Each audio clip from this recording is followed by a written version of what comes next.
بسم اللہ الرحمن الرحیم۔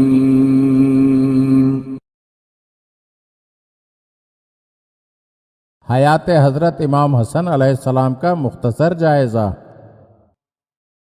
حضرت امام حسن علیہ السلام 15 رمضان المبارک سن 3 ہجری کی شب کو مدینہ منورہ میں سورہ کوثر کی پہلی تفسیر بن کر صحن حضرت علی المرتضیٰ علیہ السلام خاتون جنت حضرت فاطمہ زہرا سلام اللہ علیہا میں تشریف لائے۔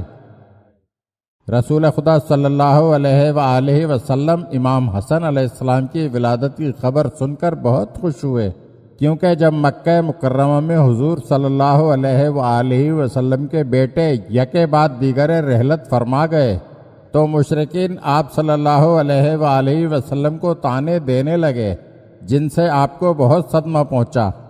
مشرکین کو جواب دینے کے لیے قرآن مجید میں سورہ کوثر نازل ہوئی، جس میں آپ صلی اللہ علیہ وآلہ وسلم کو خوشخبری دی گئی تھی کہ خدا نے آپ کو کثرت اولاد عطا فرمائی ہے اور مقطوع نسل آپ نہیں بلکہ آپ کا دشمن ہوگا۔ دنیا میں ہر انسان کی نسل اس کے بیٹے کے ذریعے آگے بڑھتی ہے، لیکن کائنات کی اشرف ترین ہستی سرور کونین صلی اللہ علیہ وآلہ وسلم کی نسل کا ذریعہ ان کی بیٹی حضرت فاطمہ زہرا سلام اللہ علیہا یعنی حضرت امام حسن و حسین کو قرار دیا گیا۔ اپنے پیارے نواسوں کے ساتھ رسول اکرم صلی اللہ علیہ وآلہ وسلم کی محبت جہاں انسانیت کے لیے لازوال درس ہے، وہاں نبی اکرم صلی اللہ علیہ وآلہ وسلم کے نواسے خوشنودی مصطفیٰ و خوشنودی خدا کے لیے وسیلہ بھی ہیں۔ اسی لیے شافع محشر صلی اللہ علیہ وآلہ وسلم سے شفاعت کا طلبگار ہر شخص بارگاہ مصطفی میں نواسوں کے صدقے جود و سخا کا سوالی نظر آتا ہے۔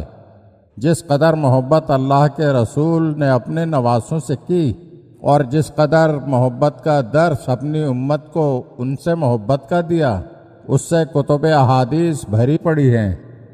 امام حسن علیہ السلام کی کنیت ابو محمد تھی اور آپ کے بے شمار القاب ہیں، جن میں طیب، تقی، کریم اہل بیت، سب اور سید زیادہ مشہور ہیں۔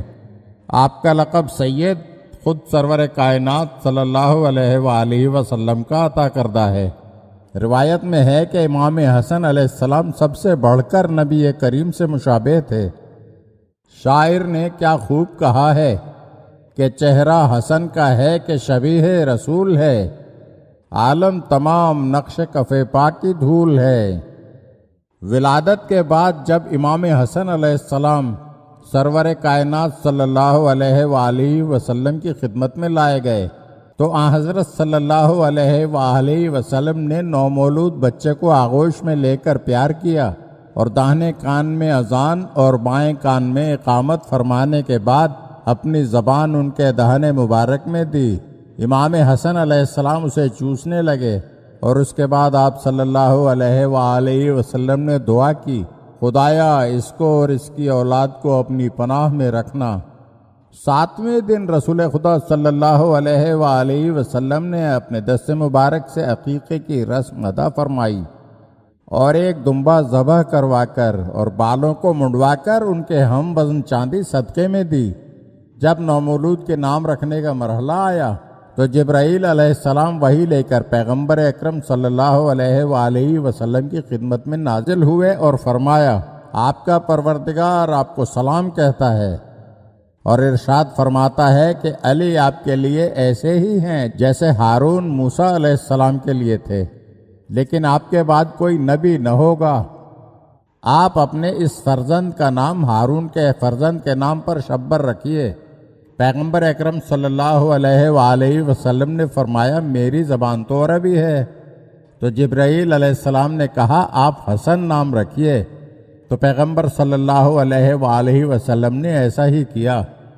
ماہرین علم الانصاب بیان کرتے ہیں کہ خداوند عالم نے خاتون جنت حضرت فاطمہ زہرا سلام اللہ علیہا کے دونوں شہزادوں کے نام دنیا کی نظروں سے پوشیدہ رکھے تھے، یعنی ان سے پہلے حسن و حسین نام سے کوئی موسوم نہیں ہوا تھا۔ پیغمبر اکرم صلی اللہ علیہ وآلہ وسلم کے وصال کے بعد آپ اپنے والد ماجد کی زیر تربیت آ گئے تھے۔ آپ اپنے والد گرامی حضرت علی علیہ السلام کی شہادت کے بعد امامت کے درجے پر فائز ہوئے اور ظاہری طور پر بھی امت کے نظم و نسق کی باغ ڈور سنبھال لی۔ حضرت علی علیہ السلام کی تدفین کے بعد 21 رمضان المبارک سن 40 ہجری کو سب سے پہلے قیس ابن سعد ابن عبادہ انصاری نے امام حسن علیہ السلام کی بیعت کی اور ان کے بعد تمام حاضرین نے بیعت کر لی، جن کی تعداد تقریباً 40,000 تھی۔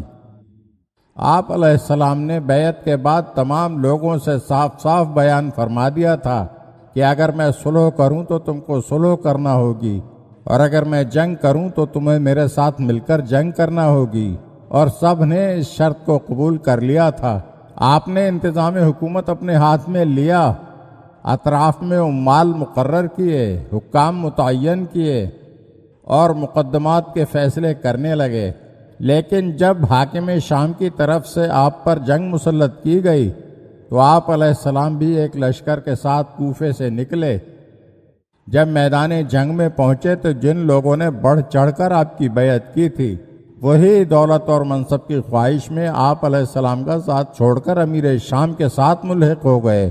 نوبت یہاں تک پہنچی کہ امام علیہ السلام کے لشکر والوں نے ہی امام علیہ السلام کے خیمے پر دھاوا بول دیا اور آپ کے نیچے سے جائے نماز تک کھینچ لی۔ ایک شقی نے خنجر کا وار کر کے آپ کو زخمی کر دیا۔ جب حالات اس نہج پر پہنچ چکے اور امام علیہ السلام کے ہمراہ امیر شام کے خلاف جہاد کرنے کے لیے کوئی بھی آمادہ نہ ہوا تو پھر مجبوراً آپ کو حاکم شام کے ساتھ صلح کا تلخ گھونٹ پینا پڑا۔ تخت حکومت سے سبکدوش ہونے کے بعد آپ علیہ السلام مدینہ منورہ واپس تشریف لے گئے اور نانا اور والدہ گرامی کے جوار میں دین مبین اسلام کی ترویج میں مصروف عمل رہے، مگر دشمن کو آپ کی یہ زندگی بھی کب گوارا تھی، لہٰذا 28 صفر سن 50 ہجری میں آپ کی ہی زوجہ جعدہ بنت اشعث کے ذریعے آپ کو زہر دغا سے شہید کیا گیا۔ اگر آپ ہمارے چینل کی نئی ویڈیوز دیکھنا چاہتے ہیں تو ہمارے چینل کو سبسکرائب کریں اور گھنٹی کے بٹن کو دبائیے تاکہ ہر آنے والی ویڈیو آپ کو جلد موصول ہو سکے، اور ہاں، لائک اور شیئر ضرور کیجیے اور اپنے قیمتی کمنٹ سے ہمیں آگاہ کیجیے۔ شکریہ۔